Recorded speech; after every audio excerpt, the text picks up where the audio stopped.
Now, as we kickstart the show, let me start with Rufai and Ayo. How's your year been?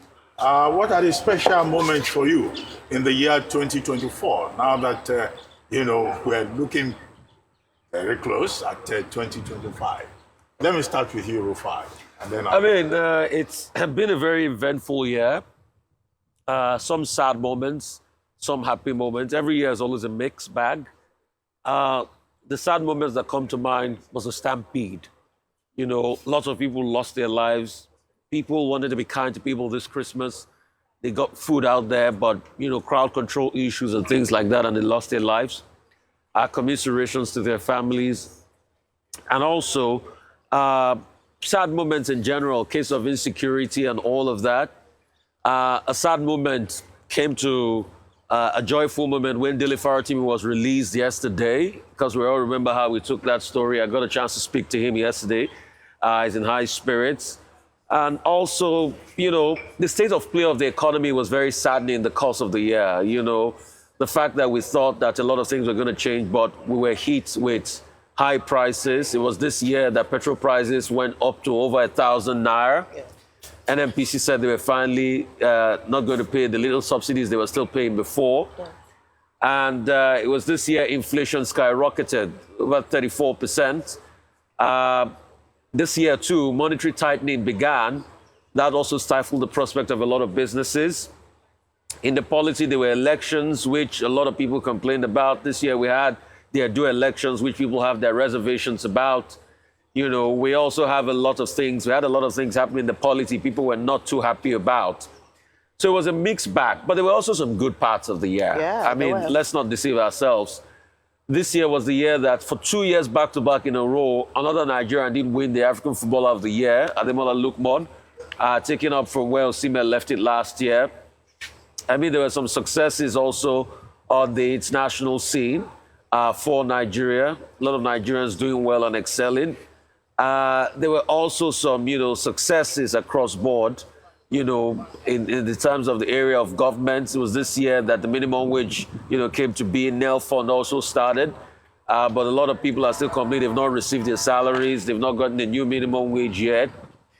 Student loan kicked off, Some work was done on the presidential initiative of CNG, but it's not far-reaching enough. There were also some, push as regards the cost of things this year. And, it's a mixed bag. Not too many successes to celebrate on the governmental side. But a lot of Nigerian people did do well. A lot of Nigerians too were nominated for Grammy Awards, and it was some a of them. Year for entertainment. Even for entertainment, some of them picked up, awards. And last year here we had a Grammy-nominated Aria Star. Yeah. And a lot of good things happened to a lot of Nigerians. So it's a mixed bag. On the international scene, we all remember this was the emergence of Trump, the year for right-wing nationalism, the year that also showed that an American billionaire can make a big dent in the electoral system with Elon Musk, with his money.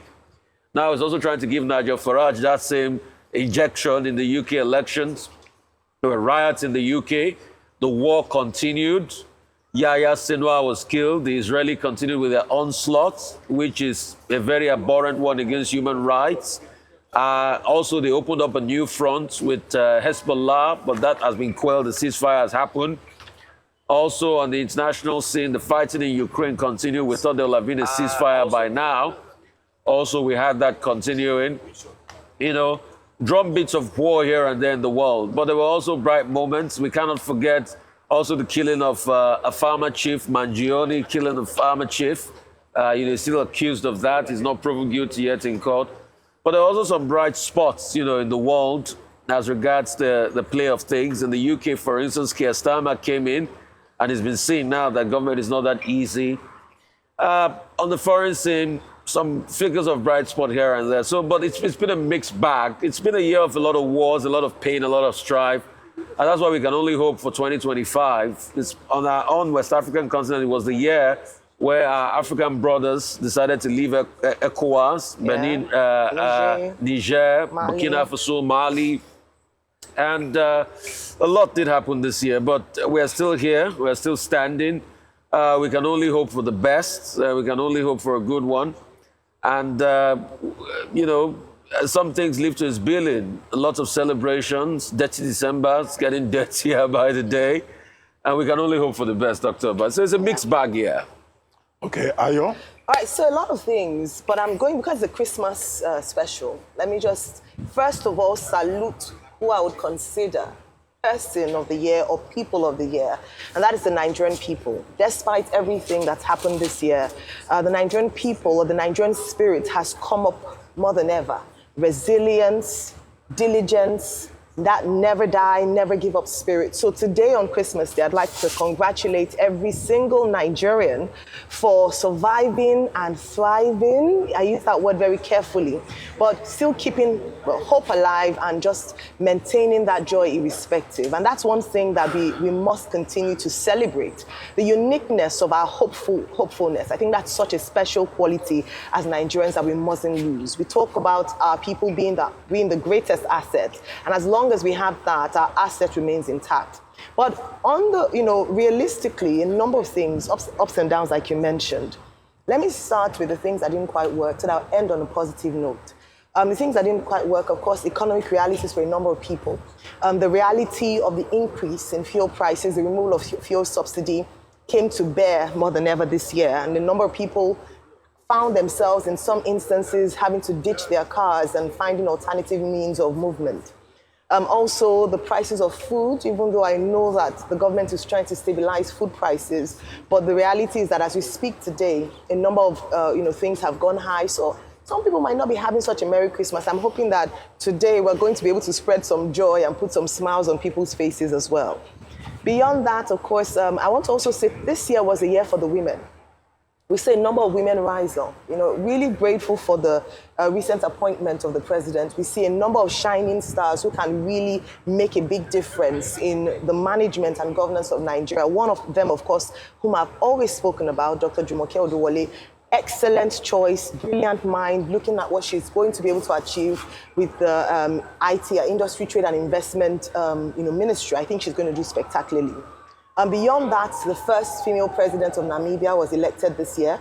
Also having a number of people around the world, the lady from France who has been touted as being, who stood up against her husband and was able to come out to Michel Pellico, file rape charges and just give women that hope.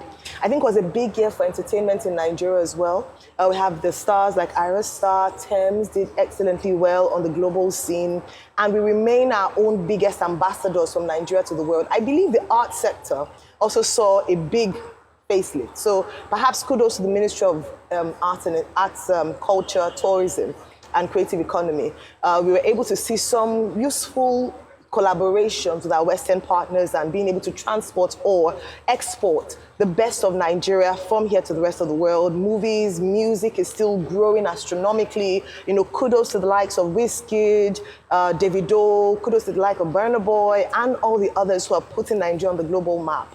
I believe that as we transition into 2025, one of the things we hope we can look forward to, based on the president's budget speech and his recent media chat, where you moderated, Dr. Abati, that we'll begin to see the gains of some of the reforms they've had to make in 2025. And so I'd like to leave on a hopeful note that despite how topsy-turvy 2024 might have been for a lot of people, and that's the reality on ground, we must keep hope alive because we only have one country. Nigeria is ours. We build together. We hope together. We trust that we're able to have a nation that we all will be proud of. And so I'm looking forward to 2025 and hoping that the hardship that people experienced in 2024 will lessen, increasingly, will lessen significantly.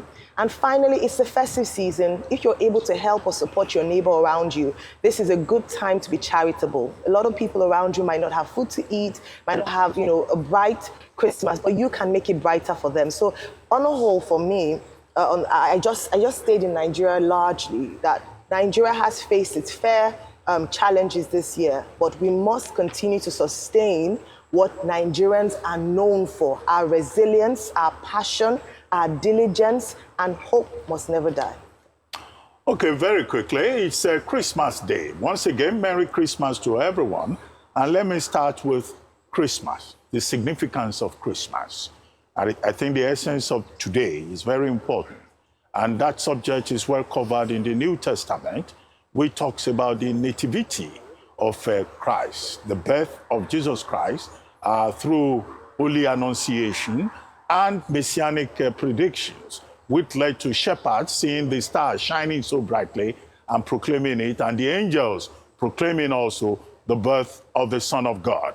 Now, in Luke 6, verse 13, we're told that for God so loved the world that he gave his one and only Son to mankind, so that whomsoever believes in him shall not perish, but have eternal life. So the whole essence of today about Christianity, about Christmas, is the expiation of sin, which our Lord Jesus Christ has come to take away. It's also about salvation, for God so loved the world. So this is the essence of today.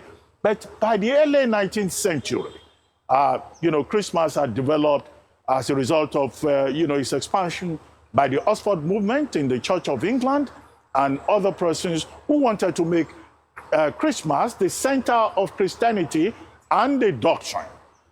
Then it became a major event. In 1843, a gentleman called Charles Dickens wrote a book, a tale, called A Christmas Carol.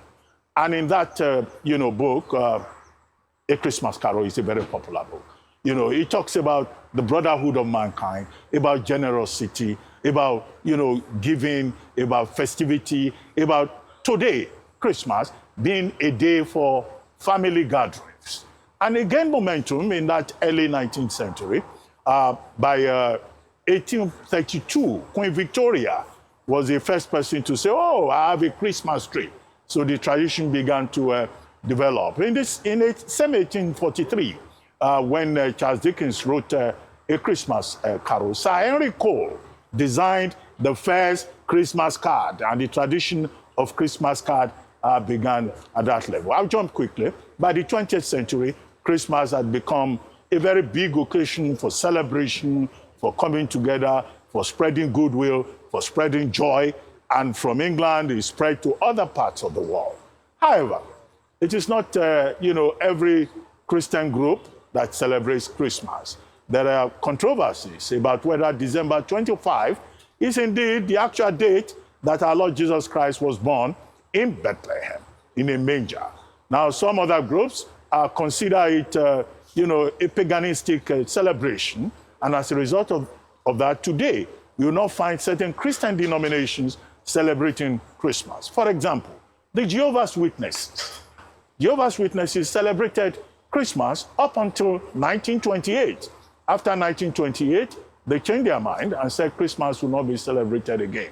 Other groups that do not celebrate Christmas include the Friends of Jesus movement. That's the Quakers. They are otherwise known as Quakers.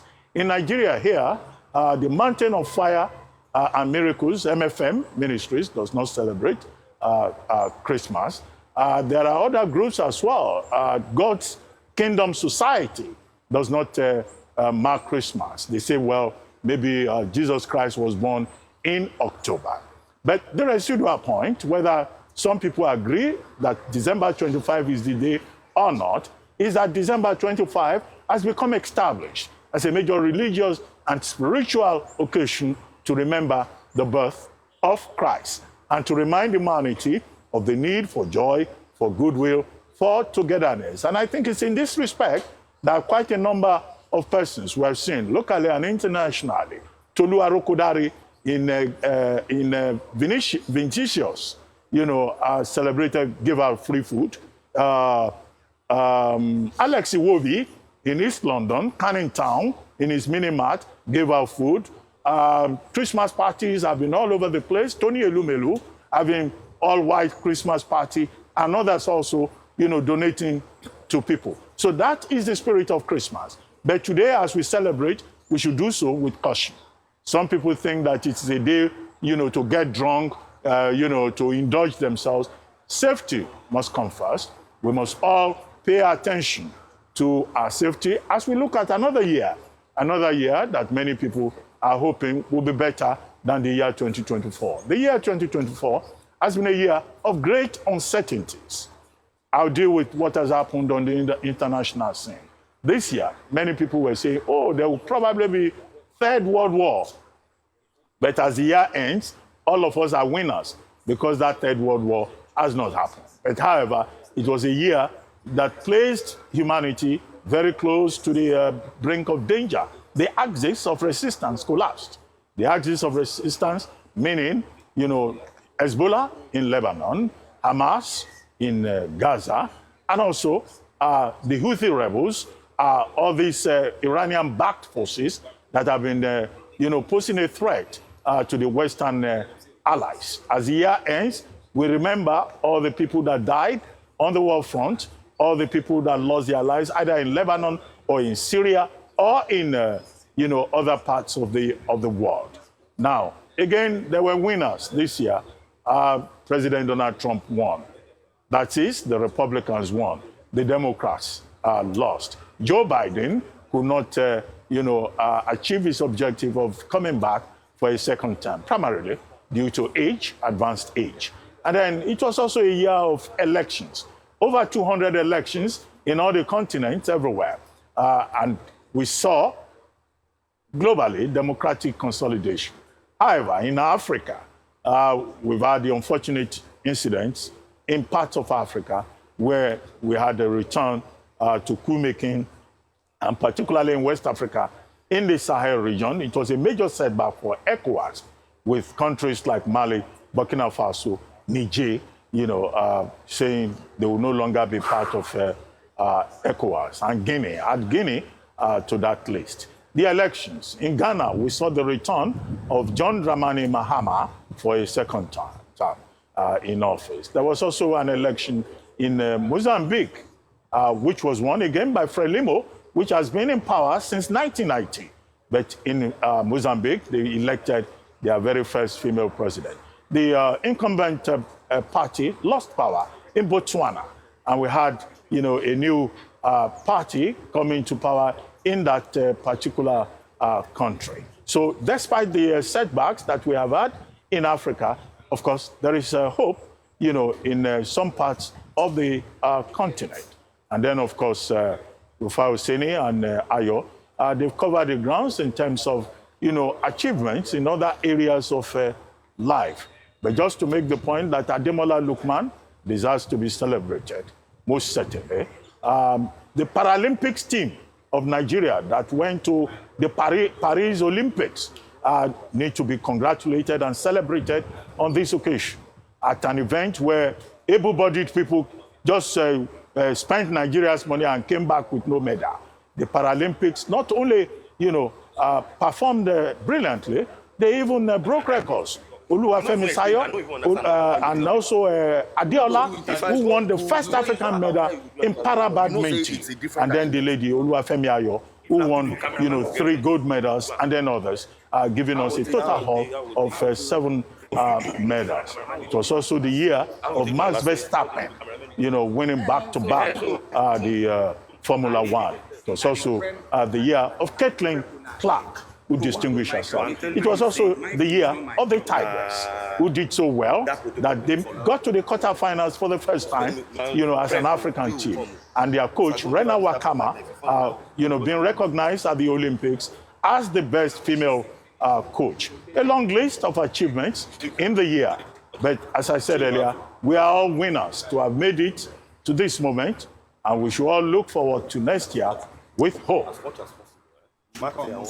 Well, Dr. Abati, thank you for starting off. Maybe I should call you Pastor Dr. Abati, Reverend Dr. Abati, for giving us that, very detailed, background into Christmas. And of course, pointing out the fact that not everyone who is a Christian actually believes that December 25 is Christmas Day. But whatever you believe, the truth is that Jesus was born, and we use, the 25th of December is a day where we choose to mark the birth of Jesus, and just to celebrate the free gift of, his birth, and to use that to inspire others to also demonstrate love and give it.